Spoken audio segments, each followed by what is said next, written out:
Today we're going to discuss the situation in Greece. I'm here now with Stathis Kouvelakis. If the Syriza party wins the elections, it will be the first big break in Europe with austerity politics and with neoliberalism. So a great deal is riding on this election. And it's taken a long time to reach this stage. Very briefly, the history of Greece since the Second World War has been very tormented. A huge civil war that took place both during the German occupation and carried on afterwards, with the Western powers, largely Churchill in Britain, backing the right and the extreme right in Greece, and the Russians, the Soviet Union as it was then, effectively refusing to back the Greek resistance on the left because a deal had been struck at Yalta. The civil war was won by the right and the extreme right in Greece, and it has dominated Greek politics for longer than people imagine. That the politics of that period dominated Greece during the Cold War, when it appeared in the 60s that a moderate center party of the left center, might win the elections. The United States and NATO organized a coup d'etat, and the military ruled Greece for several years after that. A brutal period in Greek history, tortures, expulsions, people leaving the country and going into exile. And when this finally ended, there was a great deal of hope that the party would now come to power and transform Greece. Well, they did come to power, but they didn't transform Greece. And so the crisis continued. The question arose after the 2008 Wall Street crash, what was going to happen to countries like Greece, Spain, and Italy, who were being crushed. The attempt by the European Union and the Troika to impose austerity has now failed.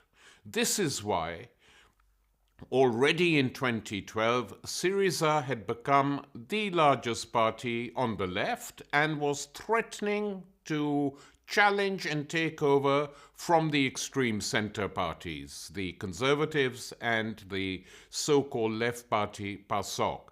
They got close to winning the 2012 elections, but a campaign of intimidation, fear was so fierce that especially in the countryside and amongst older people, they were frightened off. Since 2012, the mood has changed because the Conservative government in power, backed by its allies in parliament, has failed miserably. Greece is in a mess. Unemployment is high, unemployed people can't be paid benefits, there are food shortages because people cannot afford to buy the food that is available in many of the shops. Barter has existed in this country, so change is now expected. And because the right and its allies have failed, the tune of the Western media too has changed. January the 19th, New York Times, and the headline is, "An appeal to populism could pay off in Greece." Stathis, let's start with this New York Times headline. What is the meaning of the word populism? Why do they use it? Populism is just the name of the big other of mainstream politics. Everything that is considered as alien to mainstream politics is characterized as populism. So it's a category that amalgamates the far right, xenophobic, nationalist parties, and also parties that reject the neoliberal dogma. And this is the case of Syriza. The difference is that Syriza is the party of the left, but it is a party of the left that has fought against neoliberalism. And the crucial stake of the party before even the crisis in the 2000 years, and that was at stake in its internal debate and confrontation, was the rejection of the strategy of an alliance of a center-left type, because that has been the great trap in which many forces and parties of the alternative left have fallen into in the recent decades more specifically in France with the Communist Party, but also in Italy, where the very promising Rifondazione Comunista experiment miserably failed when they entered the Prodi government.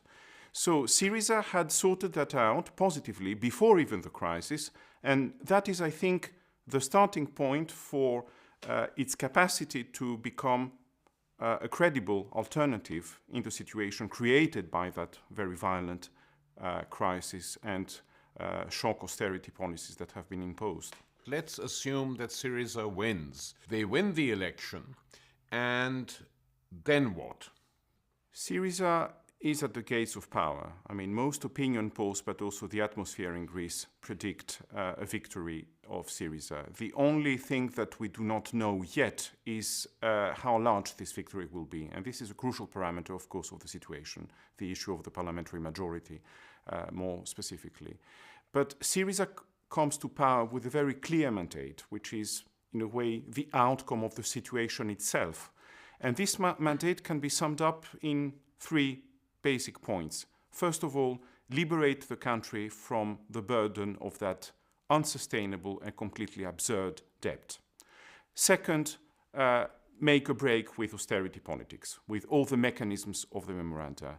And third, restore democracy, because the memoranda and the specific way those neoliberal policies have been imposed to Greece meant that democracy itself has been destroyed. Any notion of popular and national sovereignty is simply non-existent. The parliamentary institutions have become just a facade behind which, the governments have been just the executors, actually, of what had been decided with the Troika. All the functioning of the state apparatus is constantly monitored by the Troika. And the evolution of the situation meant that a very authoritarian state apparatus came and produced by the situation. So we need to break with that authoritarianism, which has penetrated deeply into the state, but also into Greek society itself. So this is the mandate of Syriza. That is its mission.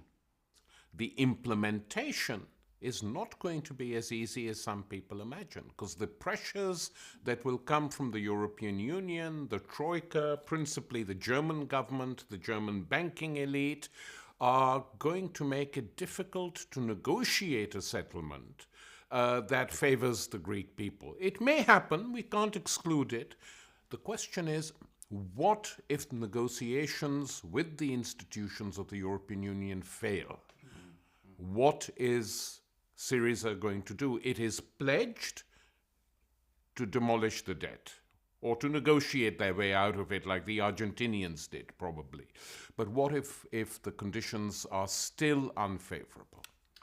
Well, the issue of Syriza is that we don't want to move unilaterally on the issue of the debt, except if we are forced to move unilaterally. And I think that's the only sensible solution.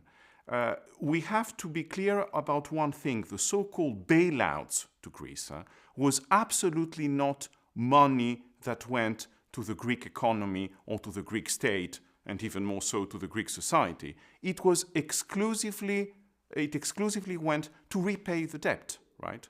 So if they say, no, we reject your proposals, we have a weapon.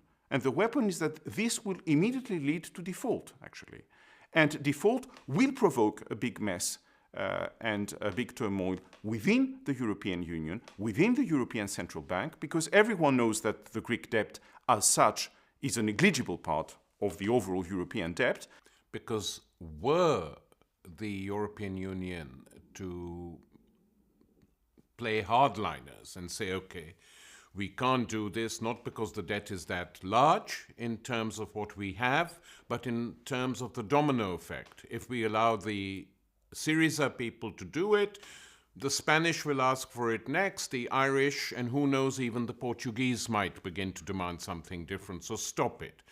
If they were stupid enough to do that, which they are capable of, then the openings in Europe could be huge, because if a Syriza government then defaulted, that would create complete panic, and it would bring people out onto the streets, in my opinion. You see, one of the things you said, which I think is extremely important to stress, and it's linked to the South American experience, that in order to combat, partially successfully, the propaganda of the Western media networks who were saying this is a dictator, this is Chavez's Venezuela, it's a dictatorship, when they had more elections than virtually any other government in South and North America combined. The only way support could be seen, since the West refused to accept the election results, saying this was a fluke, this was a freak, was to get people out onto the streets. I mean, I remember after they tried to topple Chavez, being in Caracas, and there were 1.5 million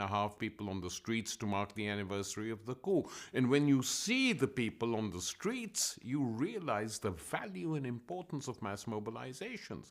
So I've been saying to Greek friends and comrades that a key aspect is going to be, whatever you do, even when there are negotiations taking place, that the level of mass mobilizations should be high.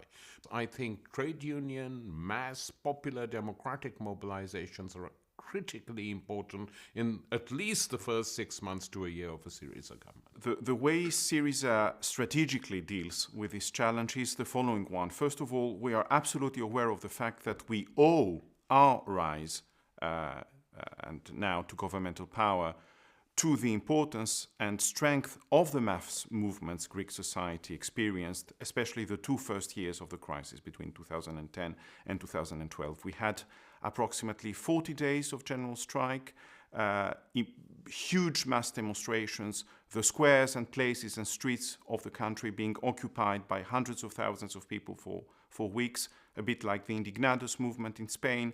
And it's no coincidence if it is in Greece and Spain that we have this new political landscape with those forces of the radical left that have risen in a spectacular way these last years. So popular mobilization has already been the key that led us to where we are now. On the issue of the break with austerity politics, we do not negotiate that. No. This is non-negotiable. So we have a core set of commitments which start from extremely basic things, the satisfaction of the immediate vital needs of the population that has been completely marginalized, of all those lives that have been broken by the austerity politics. So we want, electricity, health coverage for the entire population. We will give money for food stamps. But we also want to bring back the minimum wage to the level it was before the crisis. We need political success. We need concrete measures that will give confidence to the people, that will give a concrete possibility for them to mobilize again and actually to go even further than what appears as moderate but absolutely essential objectives. This will, of course, necessitate, let's put it like this, stinging the bourgeoisie, the Greek bourgeoisie, which has had it without any regulation or controls at all. They have made money like nobody else. The ship owners' mafia pays no taxes at all and is very proud of the fact and boasts about it. Greece, they're in our pockets. Well, the politicians and the media are in the pockets of the oligarchs, as we know. So they will have to be taxed. And secondly, an important question is also for how long can you leave the church to be untaxed? I know this is a very sensitive question in Greece, but they own large tracts of property. We don't have the image of sort of peasant monks or workers' monks. We have the church as an institution, which something has to be done about in the sense that it should pay its share of the normal taxes, which helps the ordinary people. They shouldn't even be opposed to it. So that's one big issue on which previous governments have refused to do anything, taxing the rich and the very rich. And linked to that, of course, is the question of stopping privatizations and making sure that the utilities, which you were talking about, hospitals, schools, are in fact owned by the state. Because that you can't depend on privatization and privatized companies to deliver the goods, as we are finding out in Britain and in other parts of Europe. Actually, they are selling the infrastructures. They are selling the airports, the ports of Greece, the electricity, the company, the water company. So, I mean, basic utilities. And this is completely scandalous. I mean, completely scandalous. Everyone knows that there is a lot of corruption behind this. The Qataris and a Greek tycoon have recently bought what is considered as probably the best operation of real estate in Europe. It is the old airport of Athens, nearby the sea. So a very large, actually, piece of land that was sold to these people for 70 euros per square meter. So it's hardly to imagine, the kind of corruption that was behind this kind of deal, let's say. So it's perfectly possible, purely in legal terms, to cancel most of the privatization, not to say all that have been done recently, and actually to take back all these assets. Furthermore, I mean, the Greek bourgeoisie, as you said, is a mixture of a subaltern bourgeoisie that considered its own country as, a colony in a way, that never had a proper national project of developing, which is typical of a peripheral country, and extreme neoliberalism. Fiscal reform is absolutely needed. Environmental legislation is absolutely needed, and is crucial to break with the previous model of development. Because you see, the memoranda, we say neoliberalism. Actually, there is a project behind this, and the most visible part is the privatization of the coast and the type of tourist industry they want to create. The big difference between Spain and Greece on one level is that unlike Greece, where there is a far right and an openly fascist far right, these are not post-fascists or neo-fascists or liberal. These are fascists who demonstrate on the streets with fascist banners, who observe Hitler's birthday, who are embedded even in the special security organs of the state. That you don't have in Spain because of the past and because a lot of the extreme right integrated itself in traditional right-wing conservatism. So Podemos does not have to confront this threat, whereas a Syriza government, it could be confronted by right-wing street mobilizations encouraged by the previous regime. And how are they going to deal with that? I mean, I think that the issue of the rise of not just a far right, but of a proper neo-Nazi organization like Golden Dawn, which has entered parliament with 7% of the vote in 2012, but nearly got 9% of the vote in the recent European elections. The situation of Greece is in a way comparable to that of Germany after the Versailles treaties, because the people really have the feeling that they have been brutally pauperized, humiliated socially, but also nationally due to the Troika rule, right? And it is on that ground that this, primitive and completely delirious form of nationalism developed by Golden Dawn became suddenly relevant for some people. And it is also the violence of the situation created by, this whole disaster at the economic and social level that made violent solutions appear as legitimate for parts of the population because, they have scapegoated immigrants. I mean, that's the standard story, of course. So what can we do? We have to find within the state apparatus, that's quite clear. We have to dismantle those pockets, actually, of really fascist, networks within the state apparatus, and especially within the police. The main problem is within the police, the judiciary, and there is the possibility of a strategy of tension in Greece. Italian style, let's say, Italian style like the 1970s. But Golden Dawn, despite its appeal within Greek society, has not developed into a mass party, properly speaking.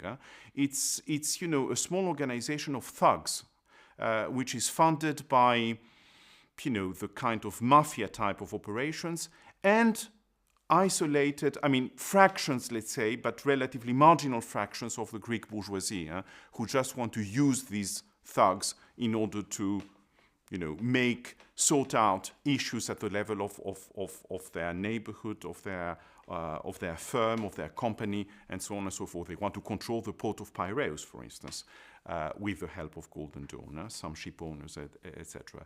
So we have this situation that is one of the problems that indeed a Syriza government will have to face.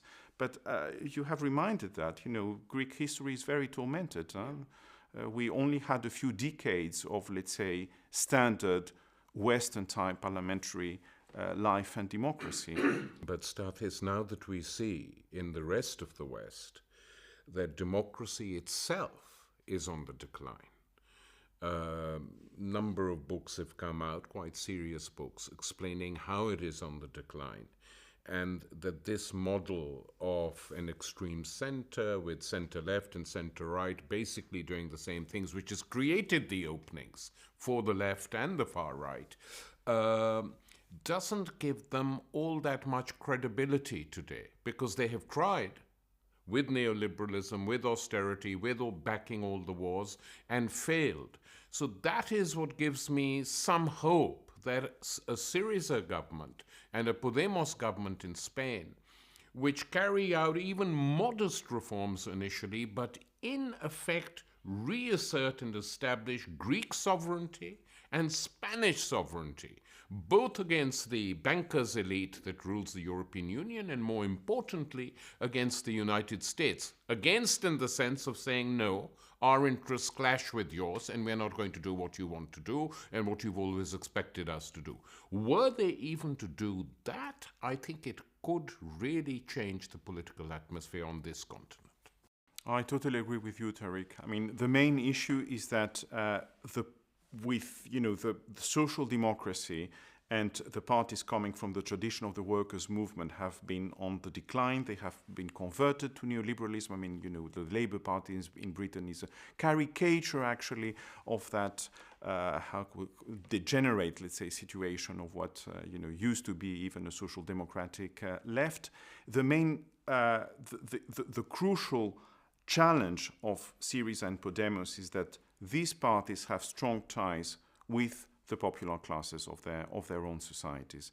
They are determined to fight for basic democratic and social reforms. That's one dimension. But the second is, I think, the international dynamic of that. We shouldn't underestimate the hope that is invested in Syriza and in Podemos more broadly in Europe now.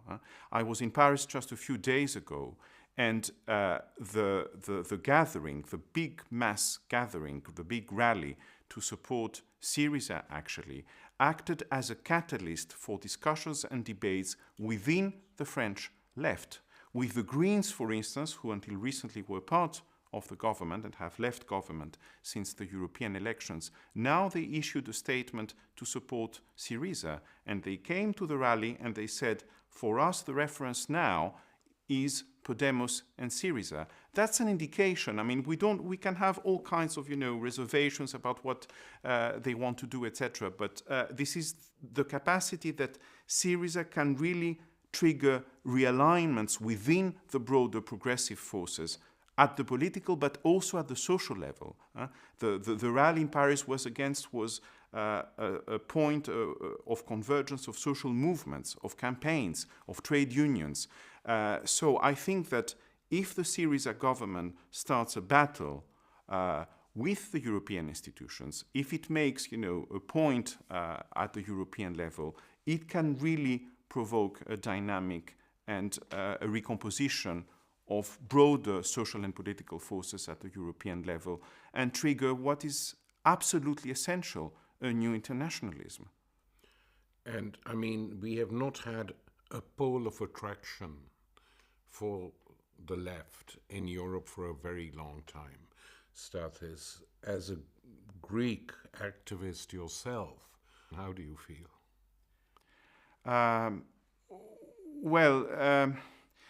These are very strange moments, Tariq. First of all, I didn't, until recently, If one told me that, you are in a party who will be in a couple of years at the gates of power, I would say, this is completely stupid. This will never happen in my lifetime. I started to become politically active at the very end of the 1970s, so it means that I have been through just a series of defeats until recently. And now I feel that very strange combination of emotion, excitement and anxiety. Stathis, thank you very much. Thank you, Derek.